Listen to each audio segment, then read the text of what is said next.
Welcome back to your channel.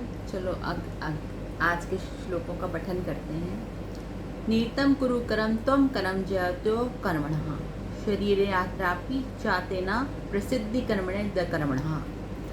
तू शास्त्र विहित कर्तव्य कर्म कर, क्योंकि कर्म ना करने की अपेक्षा कर्म करना श्रेष्ठ है, तथा कर्म ना करने से तेरे शरीर निर्वाह भी नहीं सिद्ध होगा। तो ठाकुर जी जो उन्होंने अर्जुन जी ने पूछा था कि कर्म करना या ना करना या ज्ञान से रहना, इनमें से क्या श्रेष्ठ है वो आप बताओ। तो ठाकुर जी बोल रहे हैं जो शास्त्र विहित कर्तव्य कर्म है। शास्त्र विहित कर्तव्य कर्म का मतलब जो शास्त्रों में आज्ञा दी हुई है और जो हमारा कर्तव्य भी है करना। जैसे कि हम अगर हमारे माता पिता हैं तो उनकी सेवा करना, अगर हमारे बच्चे हैं तो उनका पालन करना, और धर्म से विहित काम का भोग करना, और बिना किसी अनाचार और लोभ से धन का संग्रह करके अपने गृहस्थ को चलाना, ये शास्त्र विहित कर्तव्य कर्म है। इसमें उन्होंने क्या, क्योंकि कर्म ना करने की अपेक्षा कर्म करना श्रेष्ठ है। ये तो है ही है, हम ना कुछ भी ना कर्म करें उससे बेटर है कि हम कुछ करें, है ना। कर्म ना करने से तेरे शरीर का निर्वाह भी नहीं सिद्ध होगा। और दूसरी बात ये है कि अगर हम कहें कि हमें कर्म करना ही नहीं है तो शरीर का निर्वाह ही नहीं सिद्ध होगा। क्या आप अपने लिए खाना खाने के लिए उठेंगे नहीं? क्या आप नहाएंगे नहीं, अपने शरीर को साफ नहीं करेंगे?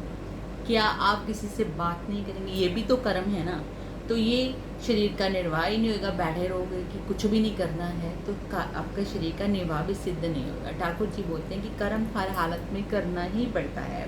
पीछे भी बताया था कि अगर हम नहीं भी करेंगे तो जो प्रकृति है प्रवश करके अपने कर्म करवा ही लेगी।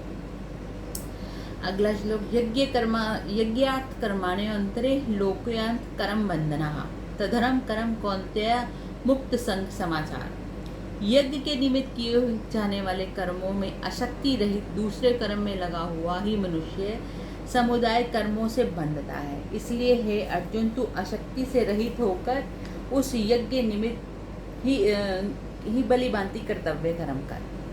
तो इसमें ठाकुर जी ने बताया यज्ञ के निमित्त किए जाने वाले कर्मों से अतिरिक्त दूसरे कर्मों में लगा हुआ मनुष्य समुदाय कर्मों में बंधता है। इसका क्या मतलब है? आप कहोगे कि यज्ञ के निमित्त, यज्ञ वही नहीं है जो हम अग्नि प्रज्वलित करके उसमें होम स्वाहा स्वाहा करते हैं, इसको ही यज्ञ का नाम नहीं दिया गया। यज्ञ बहुत प्रकार के होते हैं। जैसे ज्ञान यज्ञ, जब हम किसी को शिक्षा देते हैं तो हम ज्ञान यज्ञ कर रहे हैं। और अगर हम किसी को भोजन करवा रहे हैं तो उसकी हम पेट रूपी अग्नि में जो है हमारे खाने रूपी आहुति देंगे।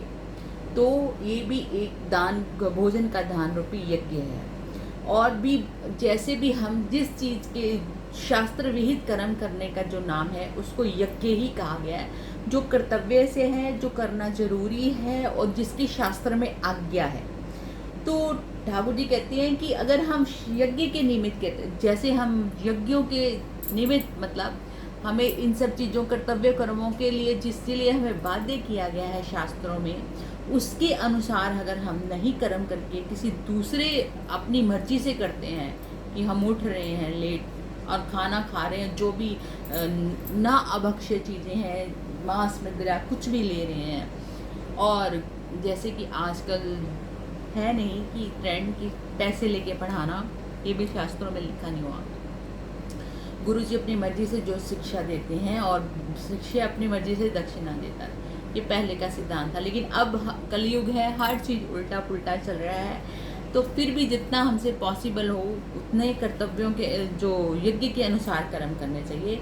वरना ठाकुर जी कहते हैं कि ये जो मनुष्य समुदाय है ये कर्मों में बंध जाता है, अपने किए कर्मों से खुद ही कर्मों में बंध जाता है। फिर उसको स्वर्ग नरक पाप पुण्य सब कुछ लगते हैं। तो आसक्ति रहित होकर आत्मा की तृप्ति के लिए तथा आत्मा को संतुष्ट हो उसके लिए कर्तव्य है। तो आसक्ति से रहित होकर उस यज्ञ के निमित्त ही बलि भांति कर्तव्य कर्म कर। तो उन्होंने कहा कि तुम्हें फल की चिंता नहीं करनी है कि इस कर्म के करने से मुझे क्या फल मिलेगा। आपको उसके बारे में कुछ नहीं सोचना, सिर्फ कर्तव्य कर्म करने हैं यज्ञ के निमित्त। यज्ञ मैंने आपको बताया ना कौन कौन से यज्ञ हैं। दान यज्ञ है, हाँ जो हमारा किसी को खिलाना खिलाना भी यज्ञ है। इन सबके निमित्त भली भांति कर्तव्य कर्म कर और उसमें बिल्कुल भी आसक्त ना हो। यही तुम्हारे लिए कर्मों में ना बंधने का कारण होगा, आसक्ति रहित होकर। तो वैसे तो इस पर बहुत सारा बोला जा सकता है, लेकिन टाइम की कमी की वजह से इतना ही मैं आपको बता सकती हूँ। तो मिलते हैं फिर रात को 9 बजे। राधे राधे, नहीं 9:30 बजे, 9 बजे। राधे राधे।